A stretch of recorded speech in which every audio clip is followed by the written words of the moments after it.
Good evening. This is Sean Wilkerson with the College Football Playbook. Just going to give you a little breakdown of week one, what we saw as we approach week two. Week one, we saw LSU do what they had to do and beat Miami pretty good down there in Arlington. Auburn proved themselves by beating Washington the way they did. And Virginia Tech just decimated Florida State down there in Doak Campbell Stadium. A few teams that hurt themselves this week. Penn State, going to the wire with App State. Michigan State doing the same with Utah State. And Michigan just hurting themselves with losing the way they did. And also, lastly, Texas losing to Maryland the way they did. A few teams that proved themselves, I would say, is definitely LSU. They did what they had to do. West Virginia beating Tennessee the way they did. And Auburn, they proved themselves. And Alabama, I must say, they look pretty dang good, I must say. They handled business. They got the quarterback situation, I think, handled. And, Bama's back. Clemson and Georgia, they round out the top three as we have some shakeups. So, Oklahoma probably to me is the hottest team in college football right now. They have an easy game next week. But, Oklahoma looks good. Kyler Murray and those guys look good. Quarterback situation, Tua, he's the man down there in Tuscaloosa. Jalen, his days are numbered. As I think the Georgia quarterback situation, Justin Fields, he's waiting, licking his chops, just waiting for the chance for Jake Fromm to mess up, which I think Jake has a great hold on the position as a guy from Warner Robins. The Clemson situation, Trevor Lawrence, he's the man down there. Kelly Bryant, he's going to lose his job any day now. They want Trevor Lawrence, and it's quite evident that they want him in.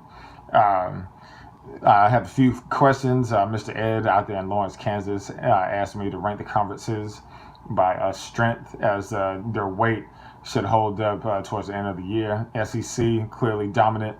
I would say the Big 12 and Pac-10, not Pac-10, but Big 10 are just neck and neck as the ACC followed by the Pac-12. SEC is just clearly dominant. They're beating people. They're playing great teams. And that's what it comes down to. Big Ten, they're getting by, squeaking by, non-conference teams. That's going to hurt them in the college football playoff as the ACC is not holding the case as well as the Pac-12.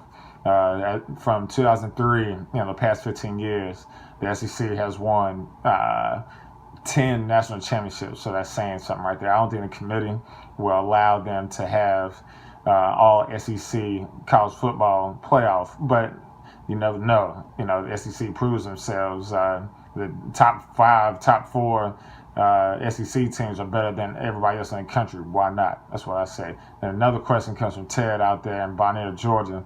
He asks, out of the top 10 teams, who has the best front four? I would say Bama definitely has the best one just because of the SEC dominance and how they beat up on Louisville the way they did.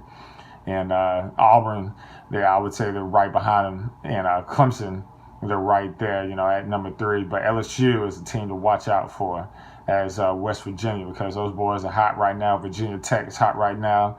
And we should see a lot of shakeup in the top 25 and the top 10 this week as Georgia goes to Bama.